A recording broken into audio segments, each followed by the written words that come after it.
দর্শক স্বাগতম। জুলাই অভ্যুত্থানের আর মাত্র 2 দিন বাকি।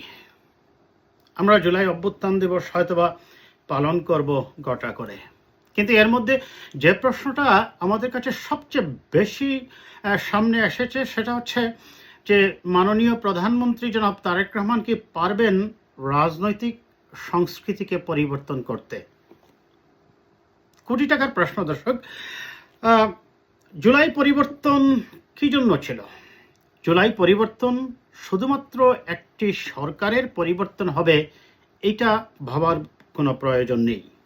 জুলাই পরিবর্তন ছিল সর্বোপরি বিভাজন এবং সংঘাতের রাজনীতির থেকে বের হয়ে এসে একটি ইনক্লুসিভ পলিটিক্স বা অন্তর্বর্তীমূলক রাজনীতি এবং রাষ্ট্রের উন্নয়নের জন্য সকল পক্ষের বোঝাপড়ার মাধ্যমে রাষ্ট্রকে সামনের দিকে এগিয়ে নিয়ে যাওয়া।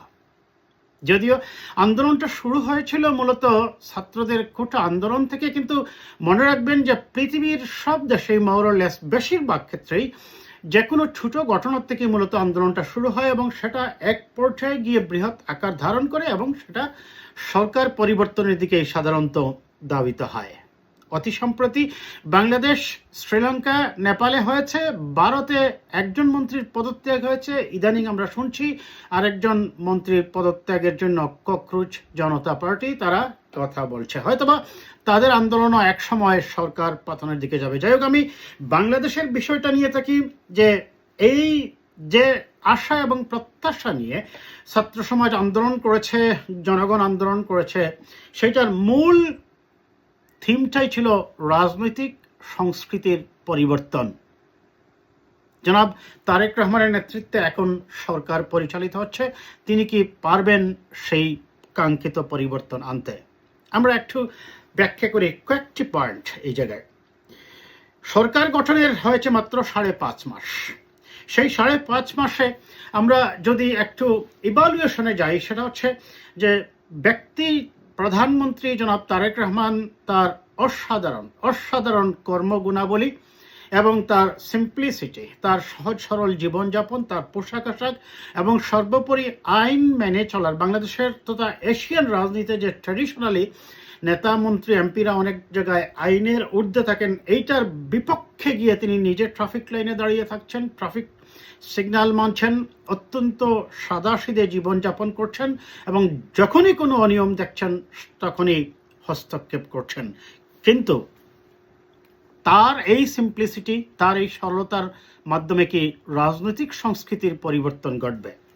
হ্যাঁ, রাজনৈতিক সংস্কৃতির পরিবর্তনের আগে আমি যদি রাজনীতিকে একজন রাষ্ট্রবিজ্ঞানীর ভাষায় সংজ্ঞায়িত করি দর্শক, তাহলে আমরা বলবো যে রাষ্ট্রবিজ্ঞানী গ্যাব্রিয়েল আলমন্ড ও সিডনি বারবার তাদের দ্য সিভিক কালচার বইয়ে দেখিয়েছেন রাজনৈতিক সংস্কৃতি শুধু রাষ্ট্র পরিচালনার ধরনকেই নয়, মানুষের চিন্তা, সহনশীলতা এবং ভিন্নমত গ্রহণের মানসিকতাকেও প্রভাবিত করে। একটি সমাজ যদি দীর্ঘদিন ধরে সংঘাত, বিভাজন এবং প্রতিপক্ষকে শত্রু মনে করার রাজনীতিতে অভ্যস্ত হয়, তার প্রভাব মানুষের দৈনন্দিন জীবনেও পড়ে। তখন মানুষ যুক্তির চেয়ে দল ও পক্ষকে বেশি গুরুত্ব দেয়।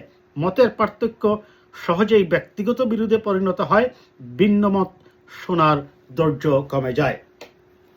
আমি কেন এই রাষ্ট্রবিজ্ঞানীর তার আলোচনাটা এই জায়গায় নিয়ে আসলাম দর্শক? আমি আসছি আমার আলোচনায়।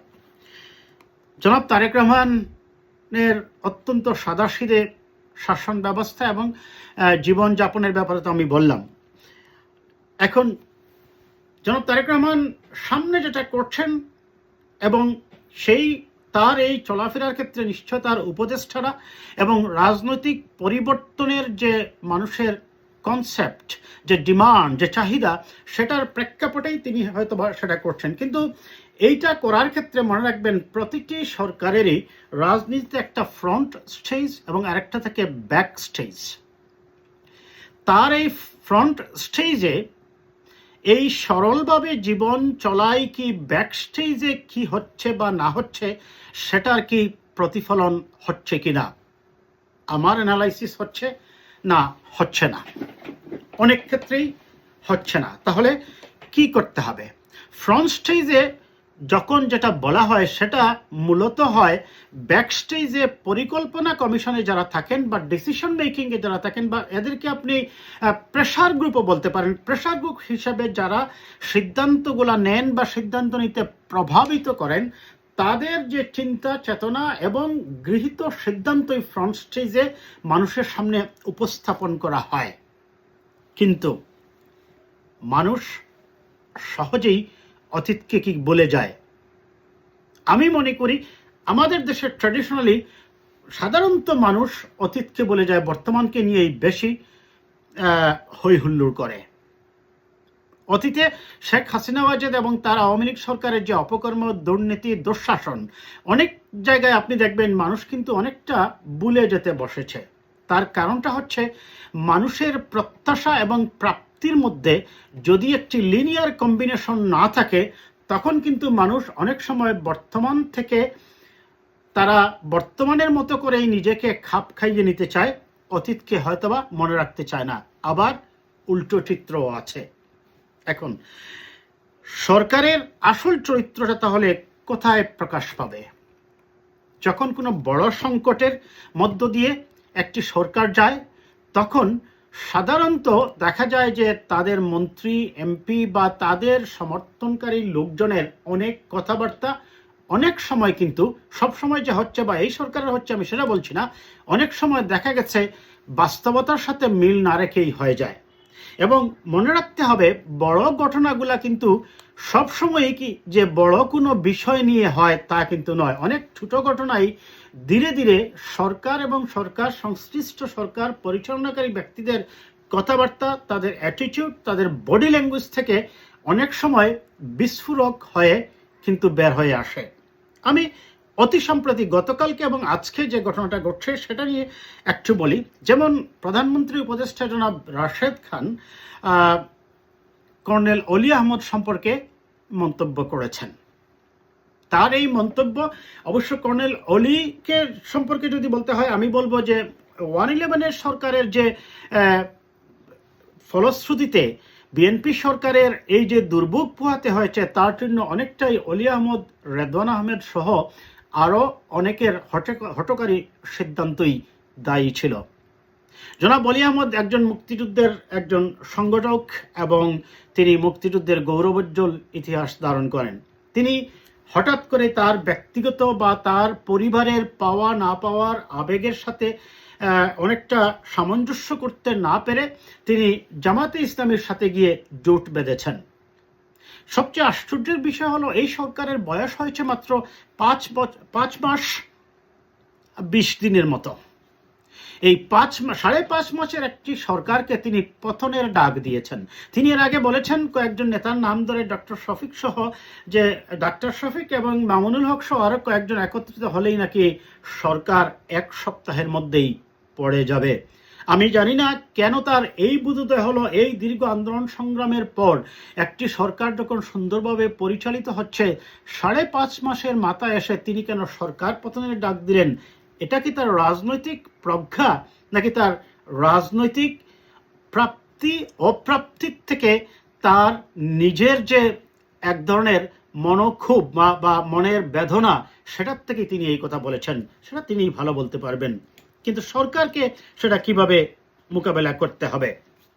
ইতিহাসের শিক্ষা হচ্ছে যে কোনো সরকার কিন্তু বিরোধী দলের দ্বারা যতটুকু সমস্যায় পড়ে আন্দোলন সংগ্রামকে মোকাবেলা করতে হয়, তার চেয়ে বেশি পড়ে সরকারের ভিতরের মন্ত্রী এমপিদের অনেক সময় লাগামহীন কথাবার্তা এবং তাদের বিস্ফোরক মন্তব্যগুলোকে কেন্দ্র করে। আমি অনেক আগে দর্শক একটা ভিডিও করেছিলাম যখন শেখ হাসিনা ওয়াজেদ ক্ষমতাচ্যুত হন, এবং আমি বলছিলাম যে বিএনপি সুদিনেও সুখে নেই। বিএনপির ক্ষেত্রে অতীত ইতিহাস ঘাটলে দেখা যায় যে যতবারই বিএনপি কিন্তু সমস্যায় পড়েছে, তার বেশিরভাগ ক্ষেত্রেই বিএনপি পড়েছে বাহিরের লোকের চেয়ে নিজেদের লোকেদের অসামঞ্জস্যপূর্ণ এবং অনেকটা বিশ্বাসঘাতকতা শব্দটা যদি ইউজ করি খুব যে ভুল হবে তা কিন্তু নয়। কাজেই বিএনপিকে এই বিষয়টুকু মাথায় রাখতেই হবে। মানুষের সমর্থন থাকবেই একটি সরকার 2/3 সমর্থন নিয়ে ক্ষমতায় আসলেই এটা মনে করার কোনো কারণেই মানুষ যে কোনো সময় তার সমর্থন প্রত্যাহার করে নিতে পারে। শেষ করি এটা বলে যে প্রধানমন্ত্রী জনাব তারেক রহমান দীর্ঘদিন ইউকেতে ছিলেন। তিনি এখানকার সংস্কৃতি, সভ্যতা, রাজনীতি সম্পর্কে বেশ ভালোভাবেই ওয়াকিবহাল।